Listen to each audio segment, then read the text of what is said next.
नमस्कार सर, हमारे दर्शक का जानना चाह रहे हैं, चूंकि आज एक के बाद एक दो मामले सामने आ गए। वैसे भी कुछ दिनों से बेसिक शिक्षा विभाग वो चर्चाओं में बना हुआ है 69,000 शिक्षा भर्ती को लेके, लेकिन आज एक के बाद एक दो ऐसी बातें आ गई जिस पर आपके उत्तर हमारे तमाम दर्शकों के लिए बहुत मायने रखते हैं। वैसे आपने कुछ सवालों के जवाब हमारे सहयोगी को दिए, वो मैंने अभी दिखाया भी।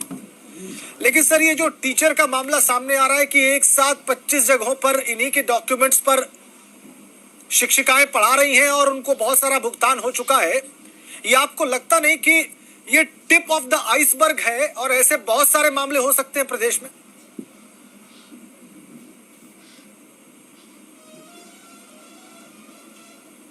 देखिए, कस्तूरबा गांधी बालिका विद्यालयों में जो नियुक्ति होती है शिक्षिकाओं की, फुल टाइम टीचर और पार्ट टाइम टीचर की, ये जिला स्तरीय विज्ञापन होता है। जिला स्तरीय जो चयन समिति होती है वो नियुक्ति करती है और ये नियुक्ति संविदा के आधार पर होती है। इसमें कोई भी स्थायी नहीं होता है। और मुझे तो सोशल मीडिया और मीडिया के माध्यम से ये जानकारी कल से कुछ लोग चर्चा कर रहे थे और आज मीडिया, कुछ अखबारों के माध्यम से और इलेक्ट्रॉनिक मीडिया के माध्यम से ये जानकारी आज आई।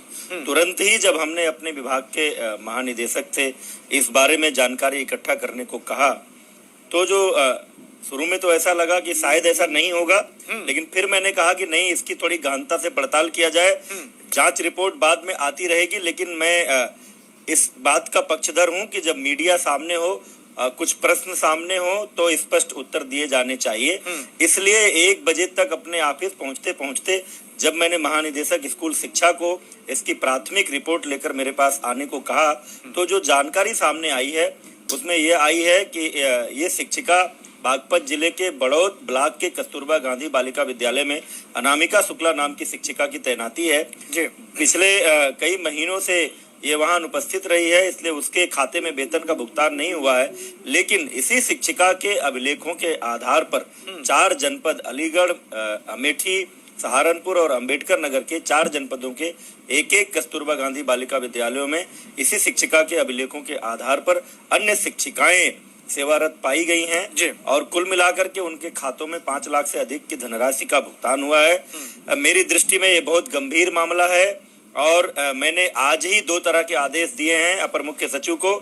एक आदेश दिया है इस मामले की गहन जांच कराने के लिए, इसमें जो चारों शिक्षिकाएं हैं उनके खिलाफ FIR दर्ज कराने के लिए, और जिस भी अधिकारी कर्मचारी की मिली भगत है उसके खिलाफ जांच करा के विभागीय कार्यवाही के साथ साथ आपराधिक कृत्य मानते हुए FIR दर्ज कराने के लिए। और साथ ही दूसरा आदेश दिया है कि पूरे उत्तर प्रदेश के सभी 700 से अधिक कस्तूरबा गांधी बालिका विद्यालयों में जो शिक्षिकाएं नियुक्त हैं उनके सबके अभिलेखों की जांच की जाए, ताकि कहीं और अगर इस तरह का फर्जीवाड़ा हो तो वो भी पकड़ में आए और संबंधित लोगों के खिलाफ कार्रवाई की जा सके। जी, अब मंत्री जी, यही मैं जानना चाह रहा था कि ये तो एक मामला है, आपने गंभीरता से लिया, आपने त्वरित जांच के आदेश दिए, आपने FIR दर्ज करने को कहा। इस मामले में क्या आपकी आशंका अभी इस पॉइंट तक नहीं पहुंची है कि ऐसे बहुत सारे मामले हो सकते हैं, न सिर्फ कस्तूरबा विद्यालय में बल्कि प्रदेश में जो और विद्यालय ऑपरेट कर रहे हैं वहां पर या और जनपदों में भी?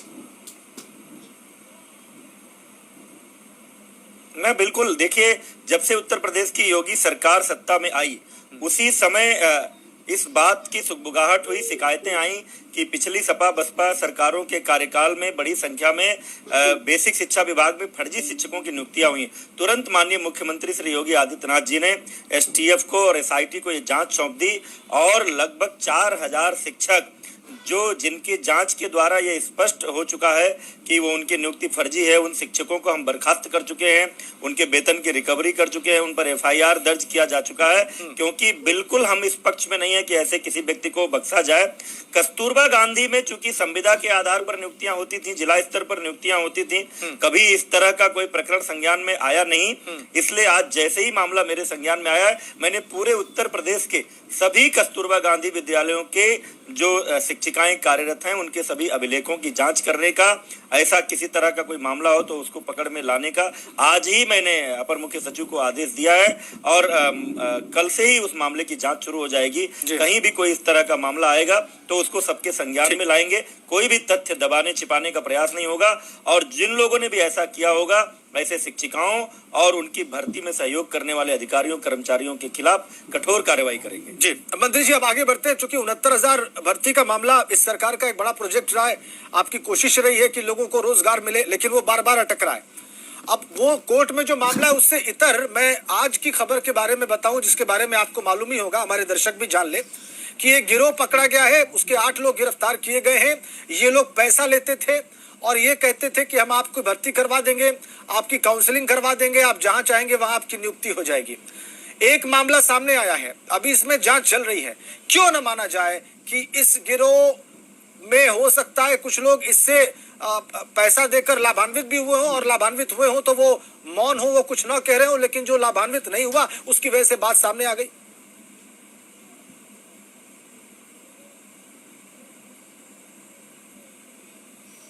मीडिया रिपोर्टों के माध्यम से ये बात जानकारी में आई है। कई बार ऐसा होता है कि कुछ लोग इस तरह का दावा करते हैं, लेकिन वास्तव में उसके कारण से कोई प्रभाव नहीं पड़ा होता है परीक्षा पर। देखिए, मैं आपको बता दूं, इस बेसिक शिक्षा विभाग की भर्ती परीक्षा के बारे में पूरी तरह से सचिव परीक्षा नियामक प्राधिकारी इस परीक्षा को कराते हैं।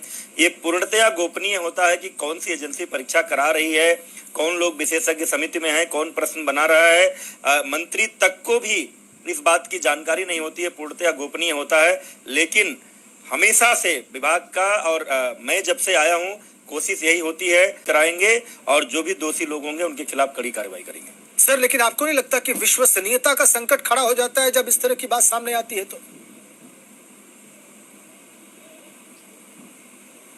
नहीं, बिल्कुल किसी भी परीक्षा के बारे में इस तरह की बातें सामने नहीं आनी चाहिए। परीक्षा की गोपनीयता, परीक्षा की विश्वसनीयता, ये सबसे महत्वपूर्ण होता है।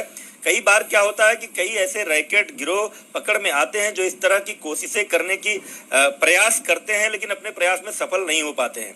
लेकिन कहीं भी अगर इस तरह का प्रमाण मिलेगा कि ऐसा कोई गिरोह अपने प्रयास में किसी तरह से सफल हुआ है, गिरोह के माध्यम से किसी की भर्ती हुई है, तो निश्चित रूप से उन मामलों की जांच कराएंगे। उन मामलों की जांच होगी या फिर परीक्षा की पूरी प्रक्रिया पर या भर्ती की पूरी प्रक्रिया पर इसका कोई असर पड़ेगा मंत्री जी?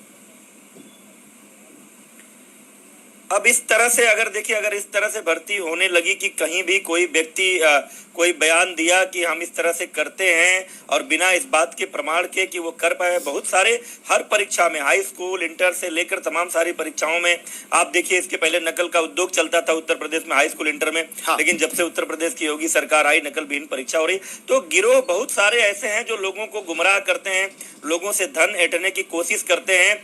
इस आधार, लेकिन ऐसी भी बातें सामने आई हैं सर, ऐसी भी बातें सामने आई हैं जब ऐसे गिरोहों की वजह से चीजें प्रभावित हुई। परीक्षा हो पाएगी ना कोई भर्ती हो पाएगी। लेकिन अगर इस बात के पुख्ता प्रमाण मिलेंगे कि किसी गिरोह के, किसी रैकेट के आधार पर अगर कुछ लोगों ने भर्ती पाई है, यह बात संज्ञान में आएगी, तो निश्चित रूप से जांच करेंगे और उसमें जो भी जरूरी होगा आगे कार्रवाई करेंगे। मंत्री जी, एक सवाल और, बार बार जब मैंने बताया लोगों को कि मैं आज आपसे बात करने वाला हूं, तो लोगों ने एक सवाल बार बार पूछा कि मैं आपके सामने रखूं, और मैं आपके सामने रख रहा हूं, अभ्यर्थियों की मांग पर रख रहा हूं, एमआरसी को लागू करने को लेकर, और आरक्षित जो वर्ग है 69,000 में, उसके साथ कुछ अन्याय की बात कई लोगों ने लिखी सोशल मीडिया पर कि एमआरसी किस तरह से लागू किया गया, ये आपत्तिजनक है। इस पर आप स्पष्टीकरण दें।